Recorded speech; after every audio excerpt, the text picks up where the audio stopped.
The reason we don't use gold more is because it's too expensive, because it's so valuable. But for certain things, gold is used. There's gold in every cell phone. Gold is a very useful metal in industry, in electronics, in medicine, in dentistry, in aerospace. They're constantly coming up with new uses for gold because there are things that you can do with gold that you can't do with any other metal. So that's why Bitcoin, is represented to look like a coin and its color is gold. Right? It's not an accident that they chose gold, right? They wanted to make it look like gold. He investigated Bitcoin for 3 months, interviewed experts, dissected every angle, and still said no. Now, years later, while the world calls Bitcoin the future, Peter Schiff is sounding the alarm. He says Bitcoin isn't digital gold, it's digital deception, a shiny illusion with zero utility, no intrinsic value, and a cult-like following built on hype. In a world hypnotized by crypto profits, Schiff drops a brutal truth bomb. Bitcoin isn't the revolution, it's the trap. And what he's about to reveal might flip everything you thought you knew on its head. Brace yourself. This isn't a debate. This is Peter Schiff versus the biggest financial fantasy of our time.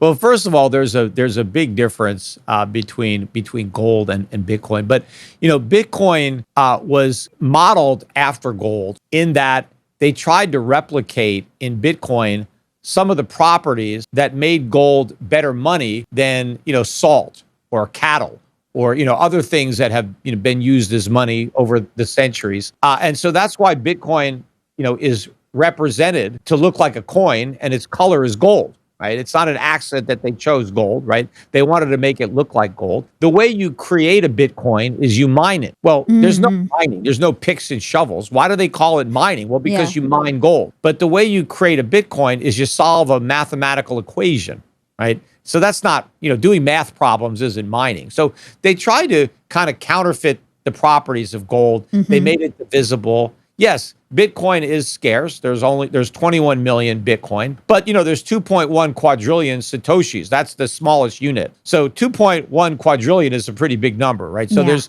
plenty of Satoshis to go around, right? Everybody can have several 100,000 of those things. So it's not like it's scarce in that sense because you can divide it. You can't divide gold into that, smaller particles because they'd blow away. You wouldn't have any idea where they were. And you need a certain amount of gold. Like I showed you my gold watch. I'm sure you have a lot of gold jewelry. That is utility, right? Gold is the most useful metal on the periodic table. There's more you can do with gold than any other metal. The reason we don't use gold. Just when you think Peter Schiff can't go any harder, he flips the table. The next words out of his mouth don't just question Bitcoin, they obliterate it. He doesn't hold back. He doesn't sugarcoat it. He tears straight through the illusion. And what he says next will leave you stunned, questioning everything you thought was true about crypto. Don't blink. The most explosive part is coming. More is because it's too expensive, because it's so valuable. But for certain things, gold is used. There's gold in every cell phone. Gold is a very useful metal in industry, in electronics, in medicine, in dentistry, in aerospace. They're constantly coming up with new uses for gold because there are things that you can do with gold that you can't do with any other metal.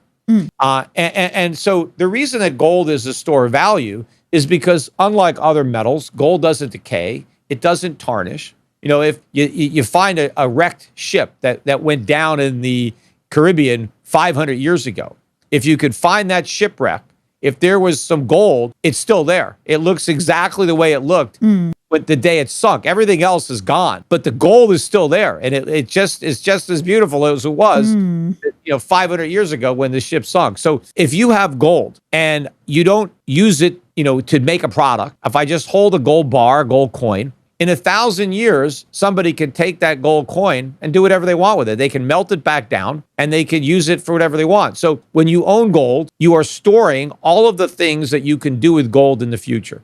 If I tried to do that with anything else in 1,000 years, it might not be there anymore. It's gone. It's disintegrated, decayed. And gold is relatively inexpensive to store. for all the value that you pack into a small place. So Bitcoin isn't a store of value because it doesn't have any actual value. You don't do anything with the Bitcoin. Nobody does anything with Bitcoin. You just hold on to it. You could trade it, right? But that doesn't mean it has any intrinsic value. You just buy it and selling. The person who buys it just turns around and sells it. Nobody does anything with it. Even if you don't do anything with the gold that you buy, somebody in the future could do something with that gold, and that's why it has value today. Bitcoin has a price, right? And price and value are two totally different things, right? And Bitcoin's price has gone up dramatically, since I first learned about it, when it was, under $10. But it doesn't have any more value. I mean, because the value is zero, really. But as long as people want to buy it, the price can keep going up. The problem is when people stop wanting to buy it, then the price crashes. And why do people want to buy Bitcoin? Because they think they're going to get rich. What's so special about Bitcoin? The only thing that's special about it is that it was the first one. And because it's the first one, it's got the most capacity behind it. You have a lot of Bitcoin miners that are out there. You have a bigger network that has been built up surrounding Bitcoin. But, that's today. Who knows what it's going to be like tomorrow with Bitcoin and that. I mean, the first is never the best. I talked about cell phones. The first cell phone is not the cell phone that people use today. They made better cell phones. They made cheaper cell phones. The first car, the first television, I mean, those are antiquated at this point. So I think it's just a passing fad. Yeah, it's been around for 15 years or so, but it hasn't really been on most people's radar until the last 5 years or so. Yep. Really, 2017, it kind of like showed up, and more people started to talk about it when it shot up to 20,000, out of nowhere, and then all of a sudden people started talking about it. So it hasn't really been around that long, but it's not money. It's not digital gold any more than an image of a hamburger is digital food, right? you can't eat an image of a hamburger, right? You can't use a picture of a Bitcoin to make jewelry or to conduct electricity or any of the things that gold is used for. You can't just substitute Bitcoin. Now, there are a lot of people that say, well, it's digital gold, but it's not digital anything. They confuse like digital music. I don't need a record, right? Like a or even a cassette tape or a disc anymore to listen to music, right? I don't need to buy a physical object. I can listen to music digitally, and that's fine because it's the same experience, right? Yep. I can dance to digital music. I can sing along to it. I can tap my foot to it. So I don't need the physical record, right? And a phonograph or, whatever, to do it. But it's not the same thing with food, and it's not the same thing with gold. Gold's an actual metal. I can't just substitute an image of gold like I can substitute digital music for a record or even a book. I can have a digital book that I can read. So I don't need a physical book. I can just read the words on a computer, but I can't do that with gold. So it doesn't work. Just because it works for some things, people want to say, oh, you have analog gold and Bitcoin is digital gold. No, Bitcoin is nothing. It's digital fool's gold.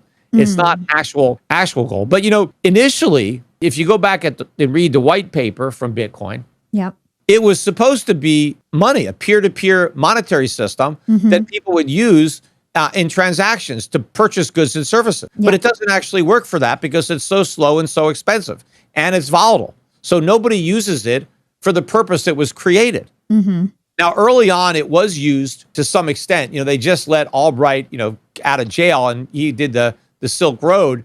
And in the early days of Bitcoin, you did have people using Bitcoin to buy things that were illegal. And it didn't matter that the price was very volatile because, whenever you're laundering money, I mean, you're always going to lose a bunch, right? And so if you lose 20%, in the VIG because the guy that laundered your money charged you 20 points to clean it up, that was okay. So people didn't mind if they were, drug dealers were selling drugs for Bitcoin. If the Bitcoin went down 20 or 30%, it's okay.